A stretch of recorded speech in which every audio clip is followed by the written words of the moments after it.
डर एक एहसास में आपका स्वागत है। इस चैनल पर आपको सुनने को मिलती हैं डरावनी और सच्ची भूतिया कहानियाँ। अगर आपको ऐसी ही वीडियोस देखना पसंद है तो हमारे इस चैनल को सब्सक्राइब करना ना भूलें। तो अब बढ़ते हैं आज की कहानी की ओर।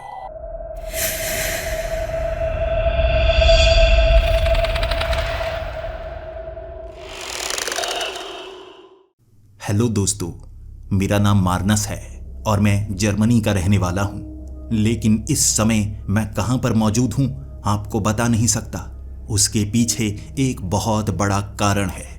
मेरी जिंदगी बर्बाद हो चुकी है, लेकिन उसके बावजूद मैं मर नहीं सकता।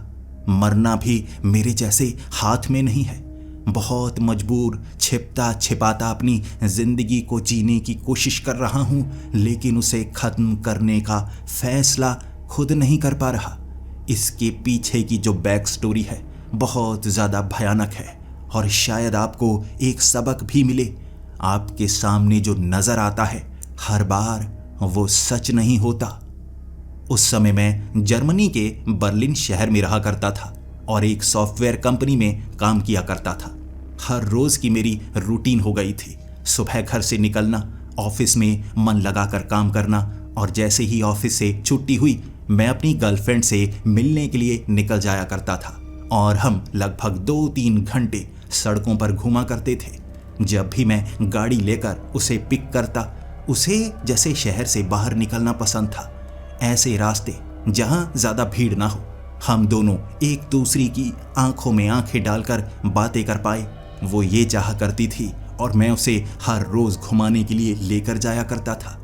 बस मेरी ज़िंदगी जैसी चाहिए थी मुझे वैसी ही मिली थी, इसीलिए मैं भगवान का हर वक्त शुक्रिया किया करता था। लेकिन कहते हैं समय कभी भी बदल सकता है। मेरा समय भी बदल गया। जैसे ही मुझे ऑफिस से छुट्टी हुई थी, मैं अपनी गर्लफ्रेंड को पिक करने के लिए गाड़ी लेकर सीधा उसके घर की तरफ जा रहा था। मैंने गाड़ी काफ़ी तेज़ भगाई हुई थी क्योंकि काफ़ी ज़्यादा देर हो चुकी थी। एक ऐसे ही रास्ते पर जब मैंने अपनी गाड़ी को और तेज़ करने की कोशिश की, मुझे समझ में ही नहीं आया सामने से वो बाइक वाला कहाँ से आ गया। जैसे ही वो बाइक वाला गाड़ी के बिल्कुल आगे आया, मैंने गाड़ी की ब्रेक लगाई, लेकिन हल्की सी टक्कर उस बाइक को लग गई। ना तो मुझे ज़्यादा चोट लगी थी, ना उस बाइक वाले को ज़्यादा चोट लगी थी। मैं गाड़ी से बाहर निकला और यहाँ अमूमन टक्कर होने के बावजूद भी कोई झगड़ा नहीं करता, बल्कि इंश्योरेंस पेपर निकालकर एक दूसरे की मदद करने की कोशिश करते हैं। उस समय पता नहीं मुझे क्या हुआ था, बहुत ज़्यादा गुस्सा आ गया था क्योंकि समय बहुत बर्बाद होने वाला था। वो भी बाइक से उतरा, जैसे मुझे बुरा भला बोलने लगा था। हम दोनों में काफ़ी ज़्यादा बहस होने लगी और बहस इतनी बढ़ने लगी कि हाथापाई शुरू हो गई। उसने हाथ में कुछ भारी चीज़ पहनी हुई थी जो उसने मेरे सर पर मारी और जैसे ही मेरे सर पर दर्द हुआ, ज़रा सा खून निकला और मुझे और ज़्यादा गुस्सा आ गया। मैंने गाड़ी के अंदर से वो लोहे की रॉड निकाली और मैं उसे पीटने लगा। वो भी लड़ रहा था, उसके पास भी जो हाथ में आ रहा वो मुझे मार रहा। हाथापाई इतनी ज़्यादा हो गई कि चोट उसके सर पर लगी थी। ज़्यादा चोट नहीं लगी थी, लेकिन वो बेहोश हो गया। तब मुझे लगा ये तो गड़बड़ हो गई। मैं उसे होश में लाने की कोशिश कर रहा था और ये झगड़े की खबर पुलिस वालों तक पहुंच चुकी थी। जैसे ही पुलिस वाले वहां तक पहुंचे, वो आदमी अब भी उठने की कोशिश कर रहा।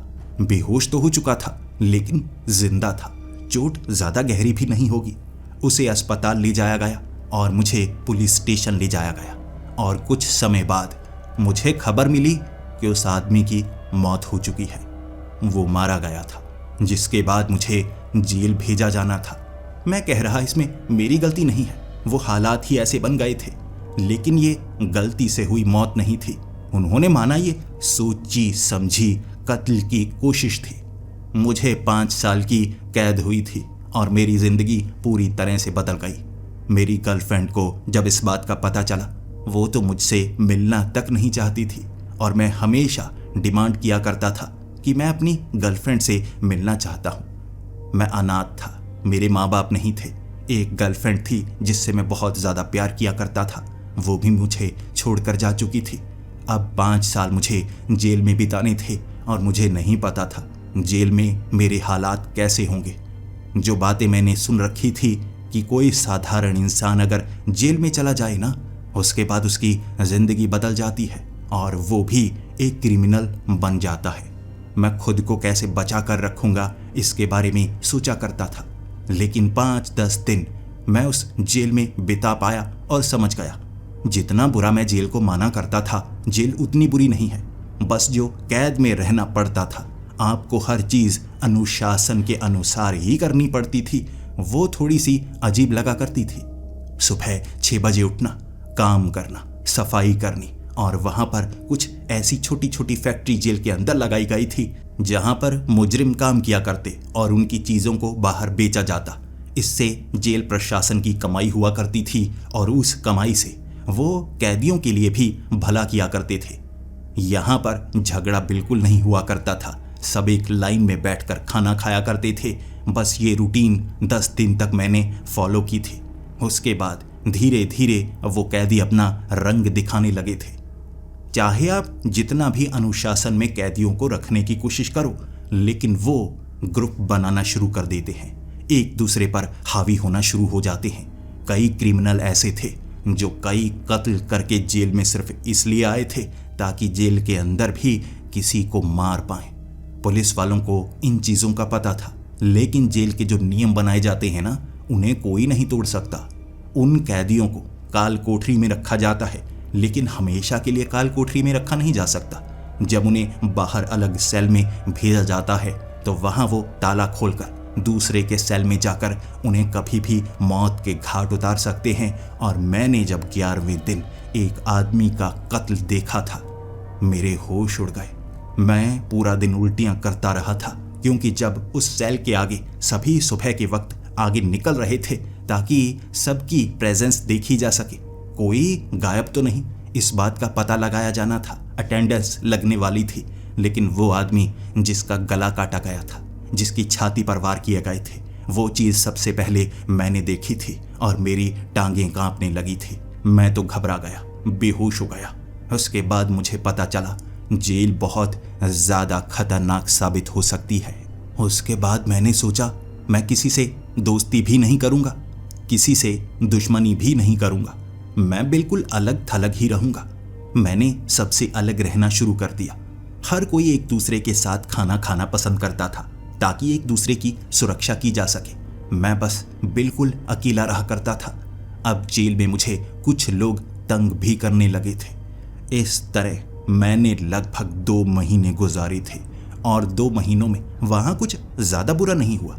किसी से हल्का फुल्का झगड़ा हो जाता, लेकिन हमेशा मैं सर झुकाता और गलती मान लेता, इससे झगड़ा खत्म हो जाता। मैं अकड़ कर नहीं रहता।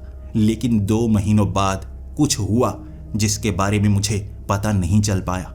मैं सुबह जब सेल में उठा था, अटेंडेंस लगाने के लिए मुझे सेल से बाहर आना था, मैंने देखा 2 पुलिसकर्मी उस सेल के बाहर खड़े थे, बहुत ज़्यादा डरे हुए, और वो मुझे गन पॉइंट से डरा रहे थे। दीवार से लग जाओ, दीवार से लग जाओ। मैंने कहा क्या हुआ? मैं पीछे जाकर दीवार पर लगा। उन्होंने मेरी बाजू पकड़ ली, मेरे सर को पकड़ लिया, मुझे नीचे लेटाया, मेरे ऊपर बैठ गए। फिर मुझे कहा तुमने ये क्यों किया? बताओ किसके कहने पर किया? तुमने इन्हें क्यों मारा? मैंने कहा मैंने किसको मारा? मैंने किसी को नहीं मारा। वो मेरी बात मान नहीं रहे थे। लेकिन उसके बाद मुझे जब वहां से बाहर ले जाया जा रहा था ना, मेरे सेल में 3 लोग रह सकते थे, यानी एक मैं, 2 और लोग, और वो भी जैसे नए मुजरिम थे जो वहां पर आए थे, घबराए हुए। मैं उनसे बातें नहीं किया करता था। दोनों की लाश मेरे सेल में मिली थी। दोनों के सर काटे गए थे किसी तेज धार हथियार से, और मेरे शरीर पर खून की एक बूंद तक न लगी थी। इससे बस मैं बच पा रहा था, वरना मेरा वो सेल था ना, उसका ताला बाहर से लगा हुआ था, ताला खोला ही नहीं गया। यानी कि जो अंदर था उसी ने मारा होगा ना। शक मुझ पर जा रहा, लेकिन मैंने ये नहीं किया था। मैंने समझा रहा, मैंने ये नहीं किया। मुझे वो इस तरह मुजरिम बनाना चाहते थे कि मुझे लगा यही होता है जेल में। मेरी 5 साल की सज़ा उम्र कैद में बदल चुकी थी। वो तो मैं बच गया, कि मुझे मौत की सज़ा नहीं हुई, क्योंकि एक चीज़ थी जो मुझे बचा रही थी। मेरे शरीर पर खून का एक भी छींटा नहीं था। हो सकता है ये कत्ल मैंने ना किया हो, लेकिन किसी की समझ में ये नहीं आ रहा था कि कत्ल किया किसने है। कोई अगर अंदर आया तो मुझे पता कैसे नहीं चला? 2 लोगों को मारकर चला गया, मुझे कुछ पता नहीं चला। उम्र कैद की सज़ा के कारण मैं बहुत ज़्यादा रोया करता था। जिनको उम्र कैद की सज़ा होती है उन्हें एक अकेला सेल मिलता है। खतरनाक अपराधियों के लिए एक अकेला सेल। उन्हें सुबह उठना नहीं पड़ता और सिर्फ 2 बार का खाना मिलता है। 12 बजे वो उठकर बाहर जाते हैं बड़ी बड़ी बेड़ियों के साथ। उसके बाद कुछ घूमने का समय मिलता है। फिर 4 बजे के बाद उन्हें दोबारा सेल में डाल दिया जाता है, यानी बहुत कम समय, वो भी बेड़ियों में बंद कर। मैं इस तरह 1 महीने उन बेड़ियों में रहा था। उसके बाद 1 हफ्ते तक मैंने कुछ नहीं किया। मैं बस 12 बजे बाहर की तरफ जाता, 4 बजे वापस कुछ किताबें पढ़ने के लिए ले लेता। मैं चाहता था मुझे इन बेड़ियों से बाहर निकाला जाए, लेकिन मुझे ये पता नहीं था बेड़ियों से बाहर निकालने के बाद मुझे काल कोठरी में डाल दिया जाएगा। मैं जब काल कोठरी में पहुंचा, मुझे यह पता चला मेरी सज़ा को बढ़ाया गया है और ज़्यादा सख्त किया गया है। मैंने कहा, मैंने क्या गलती की है? सज़ा और बढ़ाई क्यों गई है? मैंने कुछ नहीं किया। शुरू से लेकर अब तक मुझे जैसे फंसाया जा रहा था। मैं यहाँ तक कैसे पहुँच गया जहाँ खतरनाक मुजरिमों को डाला जाता है।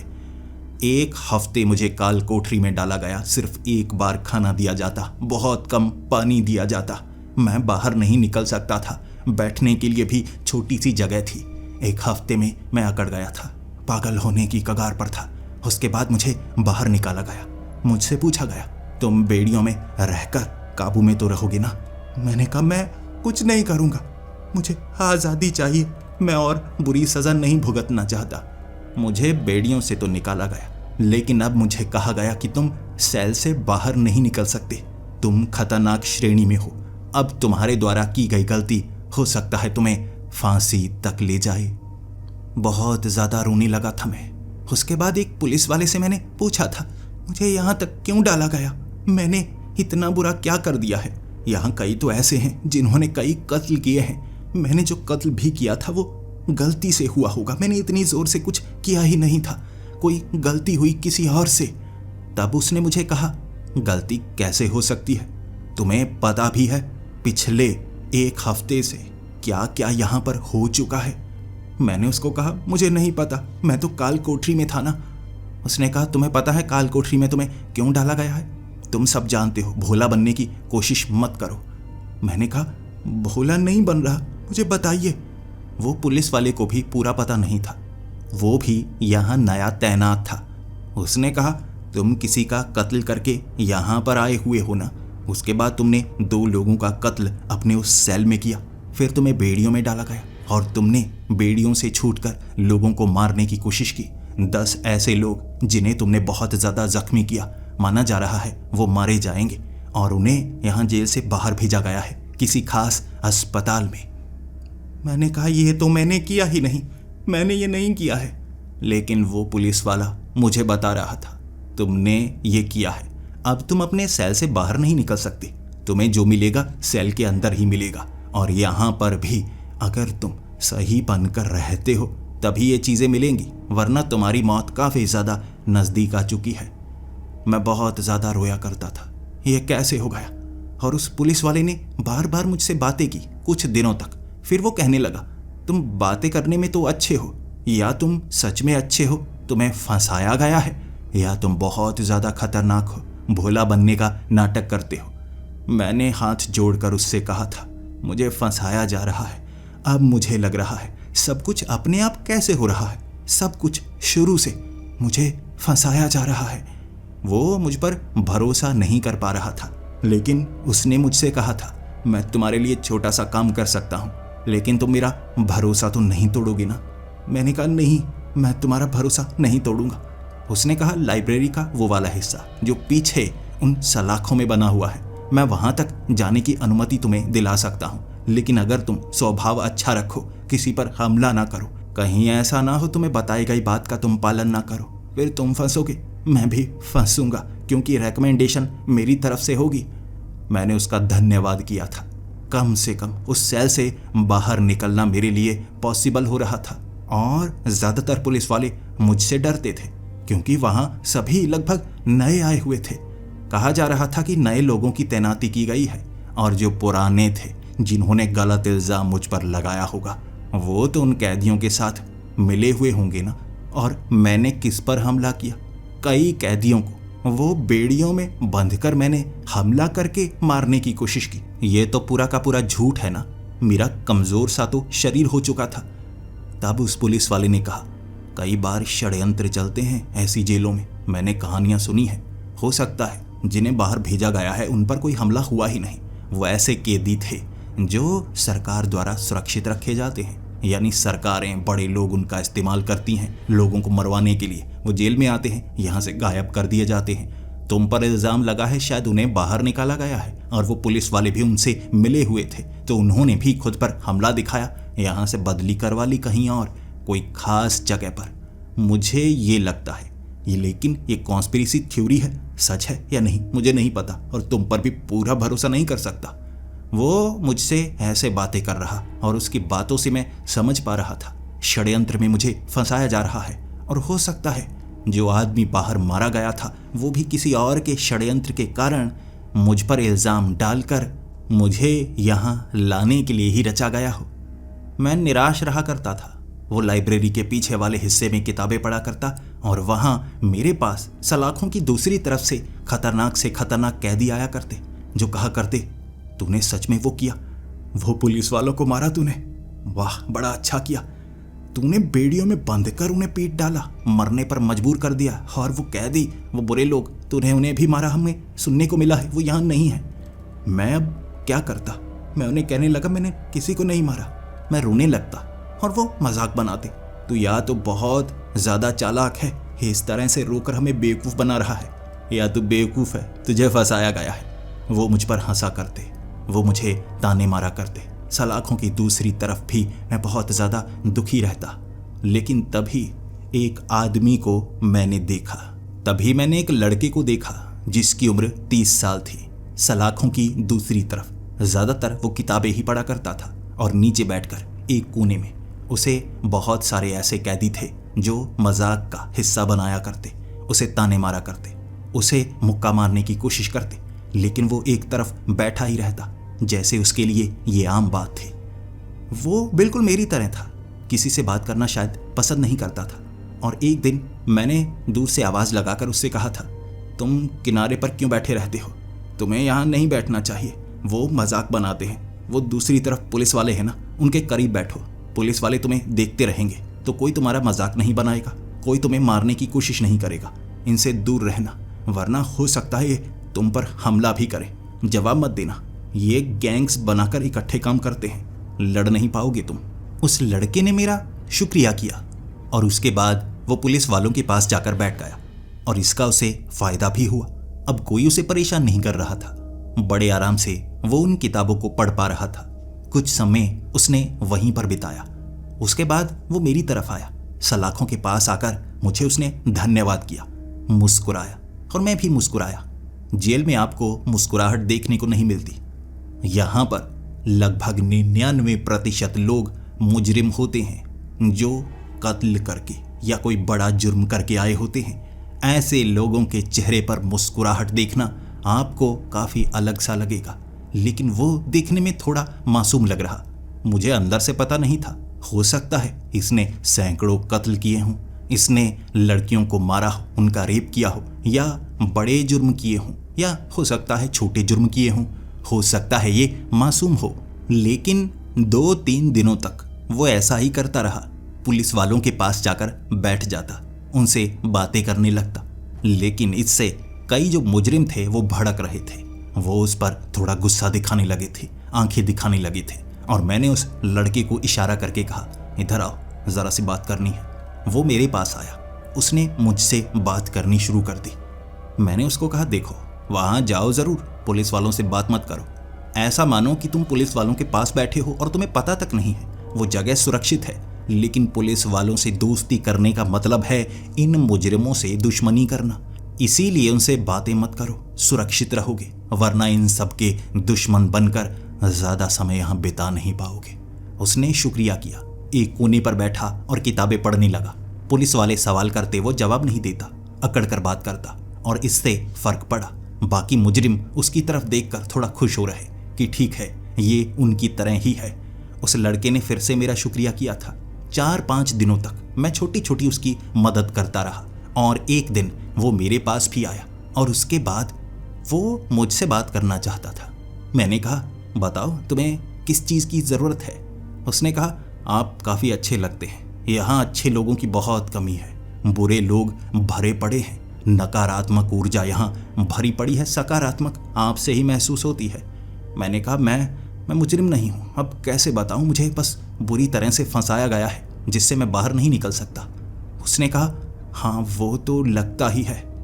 फिर मैं उसको पूछने लगा, तुम्हें अब क्या मदद चाहिए? उसने कहा, मुझे अब मदद चाहिए नहीं, मैं आपकी मदद करना चाहता हूँ, क्योंकि बहुत कुछ ऐसा है जो मैं भी जानता हूँ। मैं साइकोलॉजी की बुक्स पढ़ता हूँ, उससे बहुत कुछ सीखता हूँ, और मुझे और भी बहुत सारी चीज़ें आती हैं जिससे मैं आपकी मदद करना चाहता हूँ। मैं थोड़ा सा हंसा और उसको कहने लगा, मुझे ज़रूरत नहीं है, मेरी तो किस्मत ही इतनी ख़राब है, कोई मदद नहीं कर सकता। सलाखों की उस तरफ मुझे कोई नुकसान नहीं पहुंचा सकता, तो मदद भी नहीं कर सकता। उसने कहा, थोड़ी सी मदद कर सकता हूं, आपका फ़ायदा हो सकता है। मैंने कहा, ठीक है, बताओ मुझे क्या करना चाहिए, मेरे लिए आगे क्या सही रहेगा? उसने कहा, अब अगर आपको फंसाया गया है, आपको लगता है आप पर गलत जुर्मों का इल्ज़ाम लगाया गया है, लेकिन आप उसकी सज़ा तो भुगत ही रहे हैं ना, उससे बचने की कोशिश मत कीजिए, उसका इस्तेमाल कीजिए। मैं उसकी तरफ देख रहा और मैंने कहा, जो जुर्म मैंने किए ही नहीं उसका इस्तेमाल कैसे करूं? उसने कहा, सबको लगता है आपने वो जुर्म किए हैं, आपको बस थोड़ा सा मानना है, फिर देखिए दहशत। उसकी बातों का असर मुझ पर पड़ा।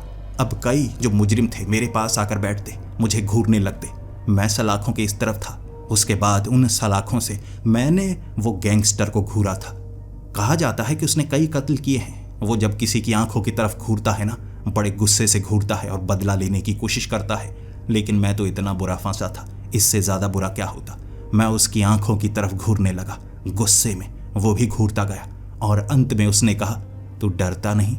तू कहता है तुझे फंसाया गया है तो मेरी आंखों में देखकर मरना चाहता है? और मैंने हल्की सी मुस्कुराहट देकर उसको कहा, मैं कहता हूं मुझे फंसाया गया है, लेकिन तुझे सच पता है क्या हुआ था? कितने लोग थे, मैं बेड़ियों में था फिर भी मार दिया। सलाखों के अंदर भी लोगों को मार देता हूं, बाहर भी मार देता हूं, और तुझे क्या लगता है मैं सलाखों के इस तरफ हूं तो तुझे कुछ नहीं होगा? मैंने देखा था उसकी आंखों में डर, उसकी कांपती हुई टांगे। वो पीछे की तरफ गया, उसने सर झुकाया, माफी मांगी और वहां से निकल लिया। पूरी जेल में ये दहशत थी कि मैं बहुत बुरी तरह से मारता हूँ, गला काटता हूँ, अतड़ियाँ बाहर निकाल देता हूँ, और इसीलिए उस गैंगस्टर की आंखों में डर था। वो वहां से जाना चाहता था। मैंने इशारा किया, जाना मत, देखो मैं मासूम सा तो हूँ, पास आकर बैठो। वो मेरे पास आकर बैठा और उसके साथी भी बैठे हुए। वो मुझसे पूछना चाहते थे मैंने वो वैसे कैसे किया। मैंने कहानियां बनानी शुरू कर दी। ताकत जो शरीर के अंदर होती है वो शक्तियों से निकलती हैं। काली शक्तियां शरीर में हैं, कुछ भी कर सकती हैं। मैंने इतनी लंबी लंबी फेंकी कि वो पकड़ नहीं पा रहे थे, इसीलिए घबराए घबराए। वो तो कह रहे थे, आप हमारे गुरु, आप जो कहेंगे हम वैसा करेंगे। यहाँ किसी को मरवाना हो, किसी के साथ कुछ करना हो तो बता दीजिए, आप बस अपना हाथ हम पर बनाए रखना। वो चाहते थे मैं उनका साथ दूं, जिससे पूरे जेल में दहशत बने, और इसका इस्तेमाल वो कर रहे। और मैंने भी उन्हें कह दिया था, वो लड़का है ना, उसे नुकसान मत पहुंचाना, बस समझ लो कि उसने ज़रा सी मेरी मदद की है और इसका फ़ायदा उस लड़के को भी हुआ। वो सभी गैंगस्टर गैंग बनाकर उसके पास गए थे और सर झुकाकर कहा था, आपको कोई मदद चाहिए तो हमें कहना। वो लड़का भी खुश, अब उसकी भी उस जेल में चलने लगी और उसने मेरा शुक्रिया किया। मैंने उस लड़के का शुक्रिया किया कि तुमने मेरी मदद की, लो तुम्हारी और बड़ी मदद कर दी। तुम साइकोलॉजी पढ़ते हो ना, क्या तुम किताबों के जरिए दिमाग पढ़ सकते हो? ऐसी चीज़ें तुम्हें पता है या ये ट्रिक्स हैं? वो मुझे बताता गया तरकीबें, जिंदगी में उसने क्या क्या किया, और फिर वो कहानी भी बताई कैसे उसे फंसाया गया था। उसकी गर्लफ्रेंड का कत्ल किसी और ने किया था, और वो फूलों का गुलदस्ता लेकर उसके घर गया था। पुलिस वाले पहले से वहां पहुंचने वाले थे, किसी ने कॉल कर दी थी। जैसे ही वो वहां पहुंचा, गुलदस्ता लेकर पुलिस वालों ने पकड़ लिया। अब इल्जाम उस पर लगा, सबूत उसके खिलाफ थे, क्योंकि वो जब अंदर गया हर चीज को उसने हाथ लगाया था और हैंडल पर जैसे चाकू रखा गया था। वो जैसे ही दरवाजे का हैंडल पकड़ने के लिए आगे बढ़ा, उसने वो चाकू को हाथ लगाया, जिससे उसकी उंगलियों के निशान चाकू पर आ गए। चाकू नीचे गिर गया। उसने लाश देखी, वो घबरा गया। पुलिस वाले वहां पहुंचे, उसे पकड़ा गया, कत्ल का इल्जाम लगा और वो पहुंच गया जेल में। मेरी तरह ही वो भी मासूम था, लेकिन फंस चुका था। उसे तरकीबें बहुत ज्यादा आती थी। वो बहुत कुछ जानता था जिसका वो इस्तेमाल कर सकता था। कुछ समय उससे बातें करते करते मैं सलाखों के इस तरफ होता। उससे बातें करनी मुझे अच्छी लगती। कोई हमें परेशान नहीं करता। मेरी दहशत उसे फायदा दिला रही थी और उसकी समझदारी मुझे फायदा दिलाने वाली थी। उसने सबसे बातें शुरू कर दी। वो जानना चाहता था मेरे साथ क्या हो रहा है। ये मैंने उसको कहा था जानने के लिए, और कई कैदियों से जानने के बाद उसे भी पता लगा जो घटनाएं मेरे साथ घटी हैं, मैंने किसी का कत्ल किया हो। वो सेल के अंदर लोग कैसे मारे गए किसी को पता नहीं था, किसी पुलिस वाले को पता नहीं था। वो कैदियों को कैसे हमला करके बाहर निकाला गया, वो जिंदा हैं या मारे गए किसी को पता नहीं। इससे ये साबित हो रहा था मुझे फंसाया जा रहा है। लेकिन फंसा कौन रहा है? मैंने उस लड़के को कहा था, कौन है जो मेरे पीछे पड़ा है, मुझे इतनी बुरी तरह से क्यों फंसाया जा रहा है? पता कर सकते हो तो पता करो। उसके बाद क्या करना है हमें सोचना होगा। अब धीरे धीरे वो लड़का पता करने की कोशिश करता ही रहा, और उसे छोटी छोटी चीजें पता लगा करती थी। वो मुझे बताया करता, यहाँ कुछ कैदी भी हैं, शायद उन्हें पता है लेकिन वो बताना नहीं चाहते, चाहे जितना डराओ। और कुछ तो बड़े बड़े गैंगस्टर भी हैं, ये शायद किसी बहुत ज़्यादा पैसे वाले का काम लगता है। पुलिस वालों को भी कुछ राज पता है। मैंने पूछने की कोशिश की लेकिन वो बता नहीं रहे। मैं उस लड़के को कहा करता, कुछ तरकीब लगाओ। वो तरकीबें लगाता भी, लेकिन ज़्यादा कुछ पता कर नहीं पा रहा। इतना उसने बताया था, आपको फंसाया जा रहा है और हो सकता है आपको फांसी के फंदे तक पहुंचाया जाए। आपके खत्म होने के बाद राज दफन हो जाएंगे, तो शायद और कुछ बड़ा आपके खिलाफ रचा जा रहा है, सावधान रहिए। उसने ये कहकर मुझे बहुत ज़्यादा डरा दिया था। मैं 2 दिनों तक सही से सो नहीं पाया। उसको कहता रहा मेरी मदद करो, और वो कहता मैं कैसे मदद करूं? मैं पूछता हूं, जानने की कोशिश करता हूं। उसने अपनी ट्रिक्स अपनानी शुरू कर दी। ऐसी ऐसी किताबें पढ़ी थी। वो मेंटलिज्म जानता था, दिमाग को पढ़ना, कोई क्या सोच रहा है, मन में क्या है, लेकिन उसके लिए उसे समय चाहिए था। वो बताया करता मैं बातें करता हूँ, जैसे बातें करने वाला सामने से खिसक जाता है। पुलिस वाले मुझे वहाँ से भगाने की कोशिश करते हैं, सेल में डालने की कोशिश करते हैं। उसे बार बार सेल में भेजा जा रहा, इल्ज़ाम जैसे उस पर भी लगाने की कोशिशें की जा रही, और वो कह रहा आपको बचाने की मैं कोशिश तो कर रहा हूँ, शायद बचा नहीं पाऊंगा, उल्टा मैं ही फंसूंगा। मैं मायूस रहने लगा था। मुझे लगने लगा था अगर किसी अमीर आदमी का काम है जो जेल में पुलिस वालों तक को खरीद सकता है, कैदियों को खरीद सकता है, मुझे मरवाने में उसे ज़्यादा समय नहीं लगेगा। तब मैंने उस लड़के को कहा था, बताओ अब मुझे क्या करना चाहिए? मेरा दिमाग तो बंद हो चुका है, मुझे तो मौत दिखने लगी है, मैं कुछ कर नहीं सकता। उस लड़के ने कहा था, आपके पास एक रास्ता है, अगर आप जेल से भाग जाए तो कोई कुछ नहीं कर पाएगा, और आप बस बेगुनाह बनने की कोशिश मत कीजिए। आप यहाँ से बाहर निकलिए, देश छोड़िए या शहर छोड़िए, छिप कर रहिए, बच कर रहिए, जिंदा रहेंगे, और हो सकता है किसी देश में आपकी कभी पहचान हो ही ना पाए। नई जिंदगी की शुरुआत करने की कोशिश कीजिए। मैंने उसको कहा, जेल से भागना वो तो बहुत मुश्किल होगा ना, मुझे किसी ने पकड़ लिया तो? उसने कहा, मरना तो वैसे भी है, एक कोशिश करके मरना ज़्यादा बेहतर रहेगा। उसकी बातें मुझे बदल रही थी। वो बहुत चालाक, बहुत समझदार था, मुझे बिल्कुल कैलकुलेशंस करके सही बताया करता, लेकिन वो ये नहीं जानता था कि मैं भाग पाऊंगा या नहीं। और अंत में कहते हैं तुरुक का इक्का निकालना पड़ता है, ऐसा ही तुरुक का इक्का उसके पास भी था जो उसने अब निकाला। मैं जब सेल के इस तरफ था, वो उस तरफ खड़ा। मैं रोकर कह रहा, तुम मेरी मदद नहीं कर पाओगे। उसने कहा, मैं उस तरफ भी आपकी मदद कर सकता हूं। मैं मायूस था, वो मन बहलाने की कोशिश कर रहा होगा ना। मेरे सामने रखी किताब अपने आप एक झटके से निकलकर वो सामने वाली शेल्फ पर फंस गई। मैं देख रहा, ये क्या हुआ। पास में रखी कुर्सी अपने आप घूमी और मैं डर सा गया, ये क्या। तब उस लड़के ने कहा था, मैं आपको बताना नहीं चाहता था, लेकिन शायद आपकी मौत जल्द होने वाली है। अब मुझे यह सच भी आपको बताना होगा। मैंने उसकी आंखों की तरफ देखा। ये हुआ क्या? कौन सा राज है तुम्हारे अंदर? उसने कहा, मैं एक प्रेत के साथ जुड़ा हुआ हूं। मैं उस प्रेत को जो कहता हूं वो प्रेत वैसा वैसा करता है, लेकिन उसकी भी एक हद है। मैं उस प्रेत से किसी को नुकसान नहीं पहुंचा सकता, लेकिन कुछ ऐसी चीजें कर सकता हूं जो तुम्हारी मदद करें। वो प्रेत हल्का फुल्का चीजें हिलाने वाला प्रेत था। उसे मेरे सामने धुंधला सा दिखाया था उसने। तब उस लड़की ने कहा, इसकी मदद से अगर कुछ हो पाए, चाबियां निकालना, कहीं से चाबियां लेकर आना, ये काम किए जा सकते हैं। अगर आप इसकी मदद से बच सके तो बचना चाहिए। मुझे लगता है आप भागे ना, उसके बाद मुझ पर इल्जाम डालकर मुझे मारा जाएगा। आपके साथ मैं भी भागूंगा। पहली बार मैं जैसे एक भूत को देखकर डर गया था। मुझे नहीं पता था ऐसी चीजें भी मौजूद होती हैं। इसके बारे में तो सबूत भी इकट्ठे नहीं किए जा सकते होंगे। मैं थोड़ा सा उस लड़के से डरा था। इसके इस्तेमाल से तो तुम किसी को नुकसान भी पहुंचा सकते हो। उसने कहा, नहीं, ऐसे भूत नहीं होते। ये जो भूत है ना, ये मेरे शरीर से जुड़ा हुआ है। तुम कह सकते हो मेरे किसी पूर्वज का भूत है। ये मुझे जानकारी दे सकता है, इसीलिए मुझे बहुत कुछ पता होता है, लेकिन इसके इस्तेमाल से मैं ज़्यादा कुछ नहीं कर सकता। हल्की फुल्की चीज़ें हिला सकता हूँ, किसी को थोड़ा सा डरा सकता हूँ। इससे भागने में अगर मदद मिले तो हम भागने की कोशिश करेंगे, लेकिन उससे ज़्यादा कुछ नहीं कर पाएंगे। जल्दी जल्दी हमें करना होगा। मुझे लगता है हमें मारने की कोशिशें जल्द शुरू हो जाएंगी और मुझे शायद सबसे पहले मार दिया जाए।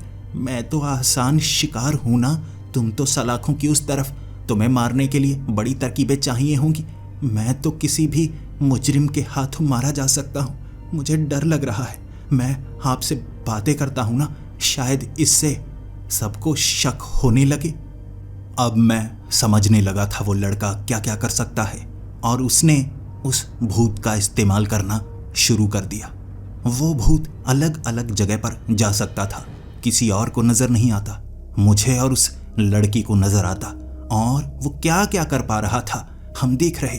वो कई बार गैंगस्टर के पास जाता, पुलिस वालों के पास होता, जेल के बाहर जा सकता था, अंदर आ सकता था, कौन क्या बात कर रहा है वो बता सकता था, और इसका हम इस्तेमाल बड़ी आसानी से कर पा रहे थे। और वो भूत जो जो जानकारी देता वो लड़का मुझे बताता जा रहा। सच में ये षड्यंत्र बड़े स्तर पर चल रहा है और हमें मारने के लिए 10 दिनों में कुछ बड़ा होने वाला है। उसके लिए कोड वर्ड का इस्तेमाल किया जा रहा है, ताकि किसी को अगर सुनाई भी दे वो मतलब समझ ना पाए। हमारे पास सिर्फ 10 दिन थे और अब उस भूत का इस्तेमाल वो लड़का कर रहा हमें बचाने के लिए। हर पुलिस वाला कब कहाँ होता है, रात के वक्त सेल को खोलने के लिए क्या कोशिश की जा सकती है, वो सब का हमें पता करना था। और इन सेल की जो चाबी है उसे आसानी से पाया नहीं जा सकता। अगर वो भूत किसी की जेब से वो चाबी निकालने की कोशिश करता है, वो उसे हवा में उड़ाता हुआ यहाँ तक नहीं ला सकता। चाबियाँ भारी होती हैं, जेब से गिरेंगी नीचे तो आवाज़ आएगी और पता चल जाएगा। घसीट घसीट कर लाएगा तो भी आवाज़ें आएंगी, पता चल जाएगा। तो हम अपने सेल को कैसे खोलते, ये सबसे बड़ा सवाल था। बाकी सीसीटीवी कैमरे, उसको बंद करना, ये भी हमारे लिए बड़ा सवाल। और दिन बचे थे सिर्फ 10। तब उस भूत की मदद से वो जो ताले थे उसके अंदर भी हम देख पा रहे उसकी मशीनरी कैसी है। भले ही हम चाबी को ढूंढ नहीं सकते थे, लेकिन एक बड़ी तरकीब हमारे काम आई। जब चाबी से ताला लगाया जाता है ना, उसके अंदर एक बटन होता है जो एक छेद में चला जाता है, जिससे लॉक लग जाता है। अगर उस छेद को बंद कर दिया जाए और चाबी पूरी घूम भी जाए, ताला पूरी तरह से ना लगे, हम आधे छेद को बंद किए हुए आसानी से उसे खोल सकते हैं एक छोटी सी तार से। ये उस भूत ने करके दिखाया। बीच में हम पेपर फाइल को फंसा चुके थे और उस रात लगभग 7 दिनों बाद पूरा प्लान हमारा काम करने वाला था। हमने रात के वक्त अपने अपने सेल को खोला। हम जैसे ही सेल से बाहर निकलने वाले थे, वो भूत ने सीसीटीवी कैमरे का डीवीआर सिस्टम बंद कर दिया। वो प्लग को खींचकर नीचे गिरा सकता था और उस कमरे में तो कोई आता जाता नहीं था। आवाज हुई भी तो किसी को पता नहीं चला। कैमरे बंद, हमारे सेल खुल चुके थे। इस समय रात को 5 सिक्योरिटी गार्ड थे। वो पुलिस वाले घूमा करते थे, एक एक सेल को चेक किया करते थे। तकिए हमने ऐसे बिछा दिए ताकि लगे कि अंदर वाला सोया हुआ है। मैं जिस सेल में था वहां मैं अकेला था। वो लड़का जिस सेल में था वहां 3 लोग थे। वहां से उस लड़के का निकलना बहुत मुश्किल। ताला रात को खोला जा सकता था, लेकिन जैसे ही मैं सेल के बाहर आया, वो 2 लोग सोए हुए और उसने चुपचाप ताला खोला। उतने में हम बाहर आ गए, यानी उन दोनों को पता तक नहीं चला। मैं कह रहा था उस लड़के को, आवाज होगी उन्हें पता लग जाएगा। उसने कहा भूत का एक और फायदा है, अगर कोई नींद में हो तो वो उसे नींद में कुछ समय फंसा कर रख सकता है। वो उठता ही नहीं कई घंटों के लिए। भूत का इस्तेमाल हो रहा है इन दोनों पर। वो छोटे छोटे काम जो वो भूत कर रहा था, फायदा बड़ा हो रहा। जैसे ही हम सेल से बाहर निकले, अब पहले वाले सिक्योरिटी गार्ड को धोखा देना था। आवाज होती वो हमें पकड़ लेता। वैसे भी इतनी बड़ी हाई सिक्योरिटी जेल से बाहर निकलना असंभव था। पहले कदम पर उसे भटकाने के लिए एक सेल के अंदर वो भूत ने जैसे काफी ज्यादा आवाज की, बार बार चीजों को गिराता गया। सेल के अंदर जब उठे 2 कैदी, वो देख रहे आवाजें कहां से आ रही हैं। एक दूसरे से वो झगड़ा कर रहे और वो सिक्योरिटी गार्ड देखने के लिए गया। उसने धमकी दी, बातें मत करो, लेकिन रास्ता तो हमारे लिए साफ कर दिया ना। हम वहां से निकले। इसी तरह हम भ्रम देते देते वो सिक्योरिटी गार्ड से बाहर वाले गेट तक पहुंचे थे। ये पहला गेट था जिसे हमें पार करना था और हमारे पास 30 सेकंड ही थे। पीछे से जो सिक्योरिटी गार्ड को हमने चकमा दिया था, वो अगला राउंड लगाने के लिए आने ही वाला था। 30 सेकंड में आगे खड़े वो गेट पर 2 सिक्योरिटी गार्ड वहां से हमें हटाने थे। हमें कुछ सूझ नहीं रही। वो प्रेत ने बार बार वो गेट के बाहर आवाजें की। उन्होंने गेट नहीं खोला। चाबी सामने थी, फिर भी नहीं खोला।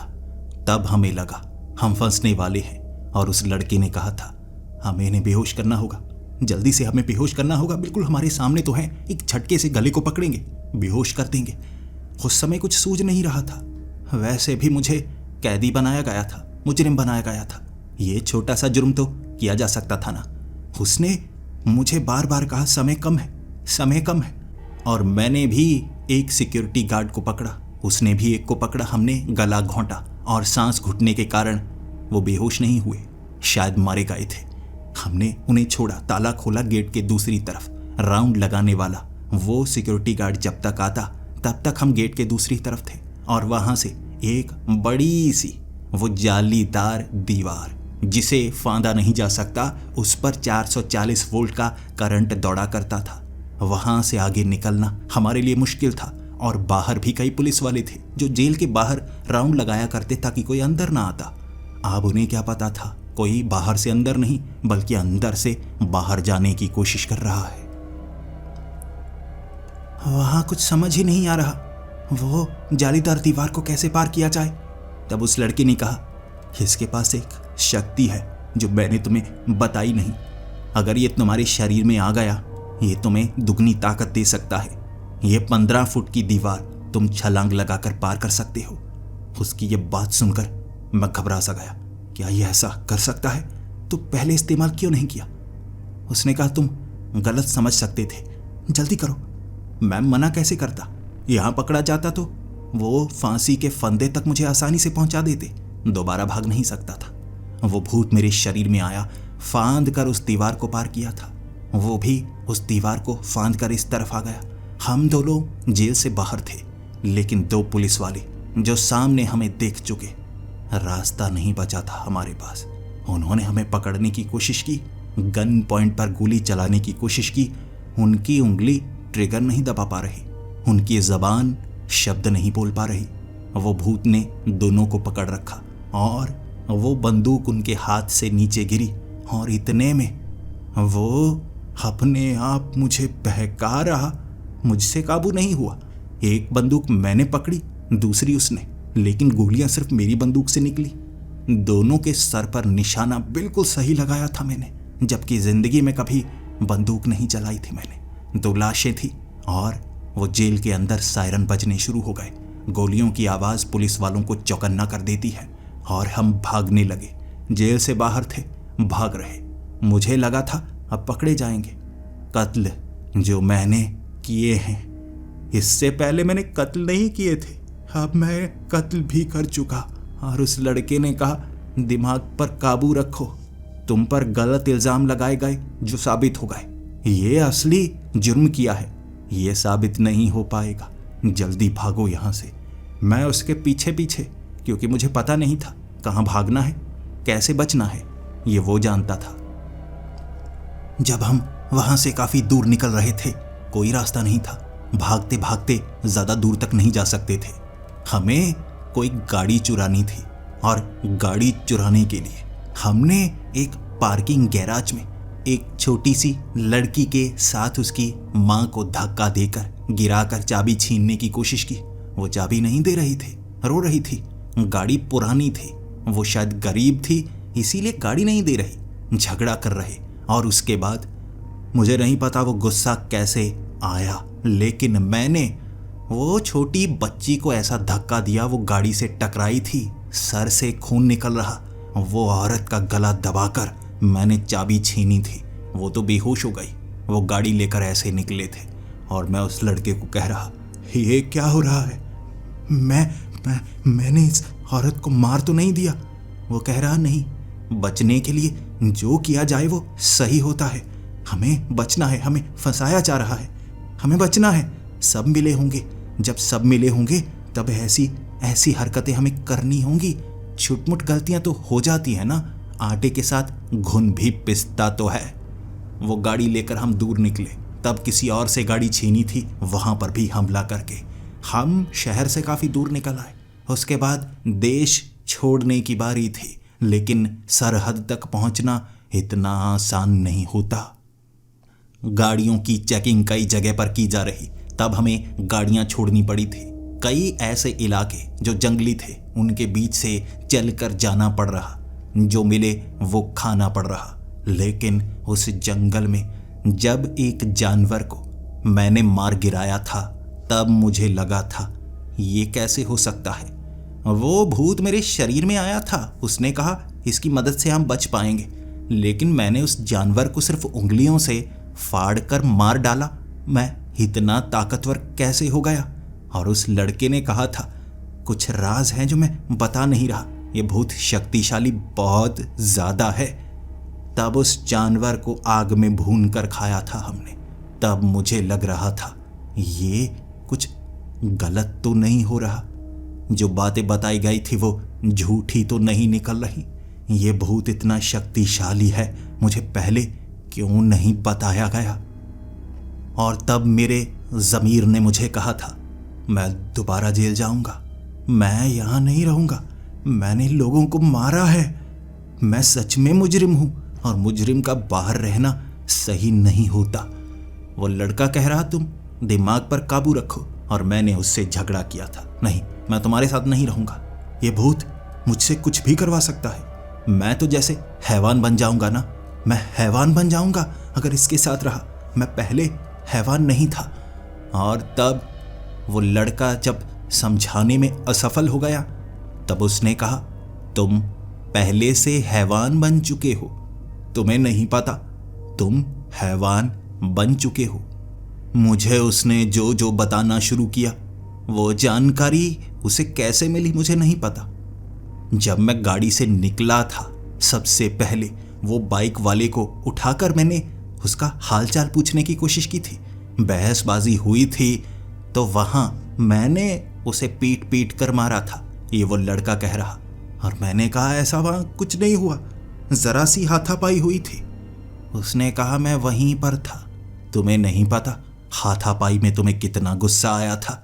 तुम धीरे धीरे वो भूल गए, लेकिन वो सीसीटीवी फुटेज जो तुम्हें दिखाई नहीं गई उसमें साफ था तुमने जानबूझकर मारा था। जब वो मर चुका था तुम तब भी उसके सर पर वार करते जा रहे थे। उसे बचाने की कोशिश हुई, वो कोमा में था, लेकिन अस्पताल में वो मारा गया। जेल में भी तुमने अपने हाथों से 2 लोगों को मारा था। तुमने पहले गला घोंटा, उसके बाद तुमने एक तेज धार हथियार से उनके गले काटे, अंतड़ियां बाहर निकाली, लेकिन खून की एक बूंद अपने ऊपर गिरने नहीं दी, क्योंकि वो दोनों नींद में थे। नींद खुली ही नहीं उनकी। उन्हें उस भूत ने काबू कर रखा था। मैं उस लड़के से वो जेल के पहले दिन मिला था, वो ये कह रहा, और मैंने कहा नहीं, मैं तुम्हें बहुत बाद में मिला था, जब मैं वो सलाखों के इस तरफ था। उसने कहा तुम भूल जाते हो, यही तो शक्ति है मेरी। मेरे पास वो भूत की शक्ति जो तुम्हें लगता है, वो भूत मौजूद नहीं है। मैं हूं जिसके शरीर से ये चीजें निकलती हैं। मैं उन्हें काबू करने वाला। मैं वो नर्क का हैवान जो लोगों से वो करवाता है जो मुझे करवाना होता है। तुमने मारा उन 2 लोगों को जब तुम्हें बेड़ियों में बांधा गया।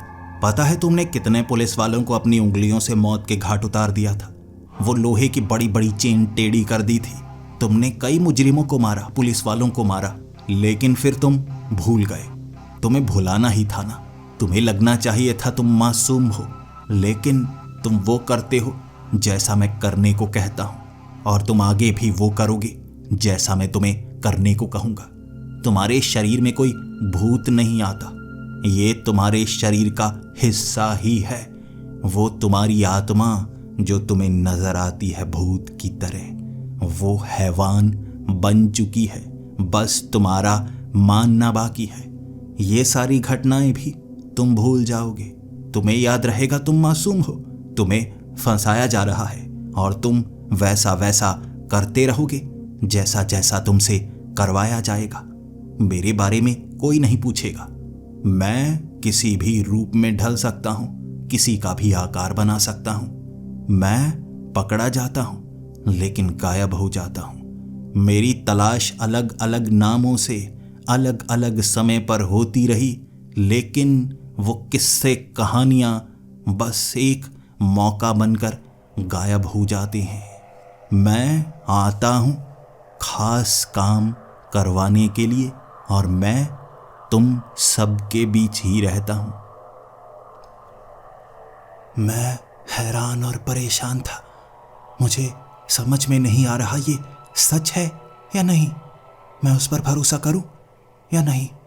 लेकिन खुली आंखों से जब मैंने वहां 5 लोगों को मारा जो उस गांव में रहते थे, मैं समझ गया वो मुझसे हर चीज करवा सकता है जो मैं नहीं करना चाहता।